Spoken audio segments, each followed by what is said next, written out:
বিহু ভালে ভালে গ'লনে গাইজ চ' এয়া আছিল আমাৰ বিহুৰ উৰুকাৰ দিন সেয়ে মই ওলাই গ'লোঁ অলপ পাপাৰ লগত বজাৰলৈ আৰু তাৰপিছত আহি এয়া পূৰা খানাৰ যোগাৰ চলিছে মোৰ আৰম্ভণি হ'ল 1 পিচ ভজা মাছেৰে আৰু এইফালে দেখিছেনে কি বনি আছে কোনে খাই ভাল পায় বাৰু নেকি মই কিন্তু উৰুকাৰ এইটো স্পেচিয়েল আইটেম দেই আৰু মই লৈছিলোঁ আজি চিকেন বনোৱাৰ ৰেছপনচিবিলিটি আৰু এইফালে পাপাই বনাই আছে মাটন আৰু মোৰ এই পোৱালি কাজিনছকেইটাই মোক সহযোগ কৰি আছে চিকেন বনোৱাত আৰু বিহু বুলি মোৰ পোৱালি কাজিনছকেইটাই এৰেঞ্জ কৰিছিলে এটা সৰু মিনি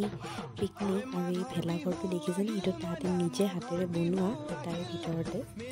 আৰু আইটেম আছিলে আমাৰ ইয়াত চিপছ পাৰ্টি চিল্লৰ পাৰ্টি আৰু সেইবোৰ খাই মেলি আহি মই আহিলোঁ আকৌ পনীৰ বনাব হয় আজি মই পনীৰো বনালোঁ